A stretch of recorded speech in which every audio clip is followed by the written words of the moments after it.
coming into you to speak on housing again and permaculture. A lot of you are wondering, what is even permaculture? Okay, I run across this with people and I didn't know about it until several years back. I believe it's an older method, when back in the barbaric times where people would grow their own food, farm their own land, cultivate, before all this modernization took place, before really using Roundup and all that.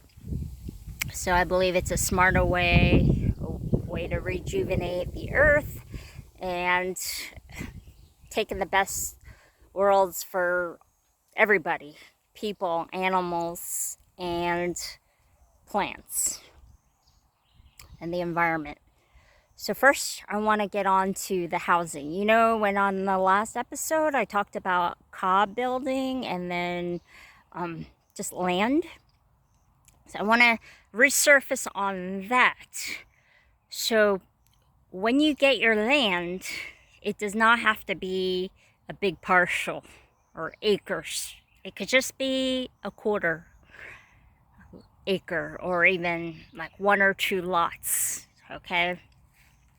The idea is to build yourself a cob home or something economical like that. A straw bale would fall into that. The container homes, which I've checked into that. However, lead seeps out of it, so you don't want to grow any kind of vegetation around the perimeter. Okay, because that lead can seep into your food, because a lot of the containers are built, I believe, in China.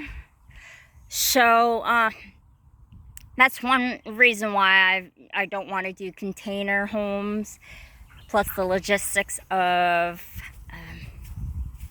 a lot of pounding on it when you can hear it if it rains or storms because of that metal.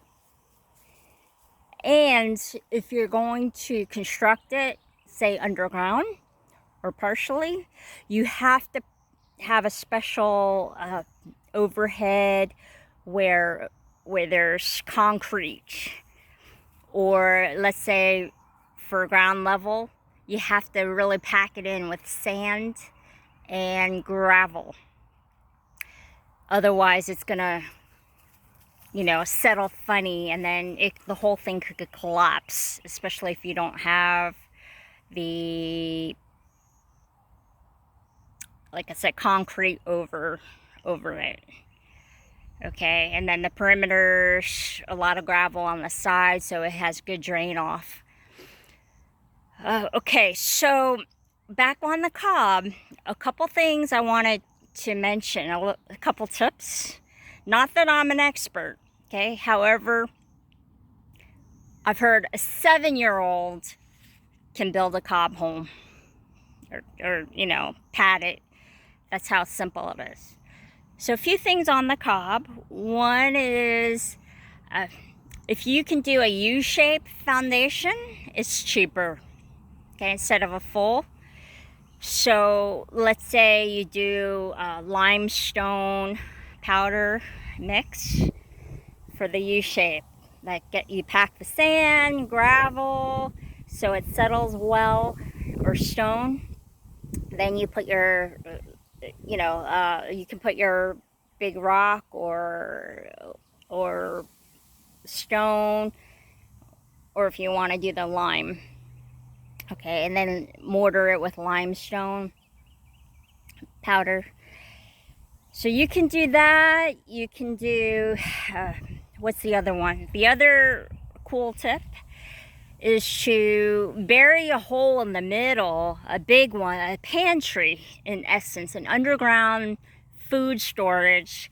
So you can either, like an alley, a ramp going down it, so that you can store canned food or other foods with the temperature. And you can also store valuables in there, and it's a great hideaway for tornadoes. Okay, we're about to have another watch in 20 minutes. This is the fourth one. We just had one last night, a watch, and thankfully God was merciful. I cast it out. He was faithful. Nothing happened here. 10-mile radius. There was that's where the storms hit, I believe, from us. So this is very unusual. In all my time living here in Texas, here we've never had 4 in 2 weeks. Okay, so that goes to show you, I'm not going to get into it, but there's funny things happening with the weather patterns, and it's being man manipulated. It's not all natural at all. So this is another reason why you want a solid home, get out of debt, have more money reserved. Okay, of course not in cash right now with all that's going on and with the banks and what's about to happen. But this is why you want to leave more room for food costs, growing your own food and what have you. So that leads me to the permaculture. But I want to finish up with that underground. Okay, so not many people have it, but if you have an underground in your home, they say in the middle of your home is the best place to go if there's a tornado. So it could even be a cutout of your floor, and then you know it's like a hideaway underground, because if you have your valuables as well. And then with a cob home, or what we talked about on the last episode with airship building, you could have now this is getting into the geometrics of all of this, which I'm not an engineer or anything like that, but you can dig, I think, like 8 feet or 10 feet, and that ground, cool weather uprises into your home, so it acts like a natural AC. So the engineers can work on that for you, and it's less cost, energy cost for you with the AC. So that's the other thing. And then of course, like I touched on, the codes. Take videos, pictures throughout your construction. And I even recommend, if you want to get a project manager or someone knowledgeable in it, there's a gentleman who invited me to Earth Fair, and he specializes in cob building and giving advice if you're stuck. And his specialty is rocket stoves. So instead of the wood stoves, which is not nearly as efficient as rocket stoves, and you're gonna use a fraction of the wood for rocket build and costs, he was talking about like $100 you can spend on building your own rocket stove, along with a cob structure and bench around it, which is really cool. So if you'd like a resource, I can get you his name, and I have his contact. He has a website. His whole family helps him too. So very, very knowledgeable and very nice man in the field, and he will you can hire him to help you. The other source is go through a college or a person who does these cob workshops, okay? And you can have your home virtually free. You feed everybody pizza, or your friends, neighborhood, they come in, and I mean, they're gonna get advertisement out of you where things are gonna get filmed, you know, they're gonna explain the construction from your home. So that's a great way to have a free build, okay? So now I want to talk onto the permaculture. So I really encourage people, family, friends, to instead of sprawl out, to live nearby or on the same land. Because what's happening is the trend, and will be, is people are moving into apartments. That means no grass, means, no land really, and little space, which I could see.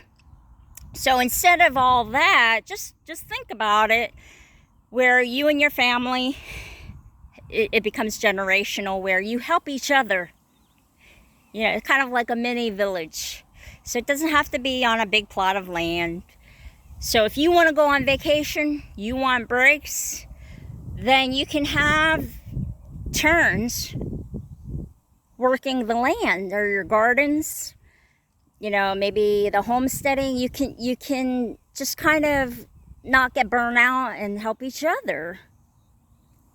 So I want to end on this. With the permaculture, you create tree forests. Like dump a bunch of mulch and then go from there. Banana trees, because you can chop them down, and it's a great source for enriching your soil and soil erosion, and also eventually as mulch. Then it's like trees upon smaller trees, fruit trees, ground coverings. It's just a smarter way to create food. It's food forests. And James, I believe Pergoni from Jersey, he has a small plot of land, and he's done this in 8 years or something like that. Maybe it's 12. And he's created a beautiful food forest in his yard. He has plenty to go around for his neighborhood, the farmers markets. So if you do this, and then think about, even as a business, like say vertical gardens indoors, because this food problem is not gonna just go away anytime soon. So we have to become more independent, as you probably have heard. And they're spraying all kinds of things outside. I'm not gonna get into it. I've noticed I've sneezed more and have sinus problems more than ever. And I've seen things being sprayed in the air, like in the skies, that, they're not normal airplanes or anything. So I'm not going to keep talking about that, because I want to keep this channel. But, there's nothing wrong with creating your own food. And like for businesses, if you have, whether you grow microgreens, mushrooms, anything, and even indoors, it could be a small space. Like let's say it's a cob building and you're doing vertical gardening indoors, so the weather's not going to affect your crops or anything in the elements outside. So I just want to leave you on this, okay? Plus, of course, it's going to make your property cooler, like 10 degrees cooler if you have trees, okay? So there's a woman in India, and that's what she did. She saved seeds and completely revamped her area, okay, with planting trees, with grasses. I mean, I'm amazed. You can look it up. It's in India, and this woman has done this, changed the community, then taught other people. So I want to show you a box, okay?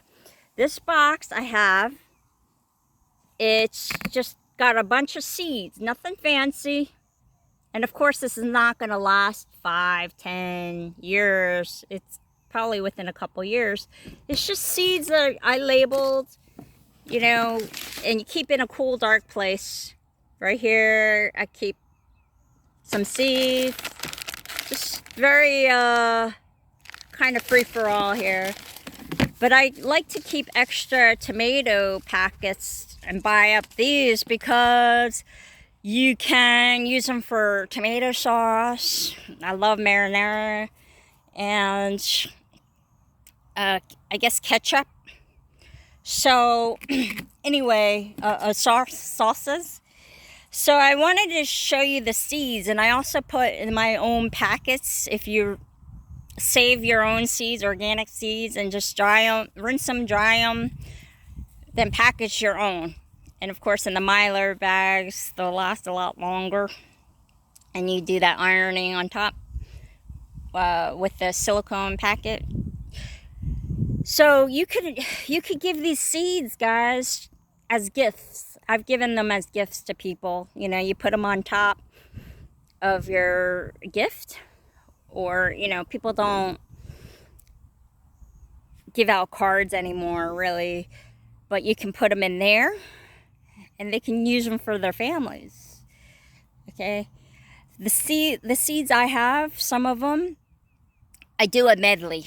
So in one packet, I'll do a bunch of different seeds in there. So when I go to plant, I don't have to open up like 30 seeds of one item. And it's only the two of us and our dogs. So we don't need as much, but there's always room for packing crops, dehydrating, canning, what's the other one? Fermenting, and I think I just said dehydrating. You can make the powders, smoothies, what have you. So this is a long episode, but I hope you find this fun and valuable, something new to explore for you and your family in your future.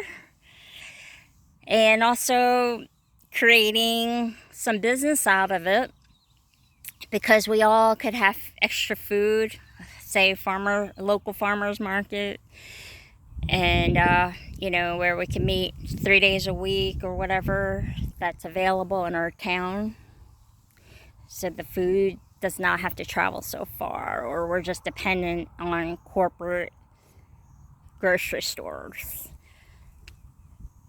So happy seeding, permaculture, and sustainable housing to you.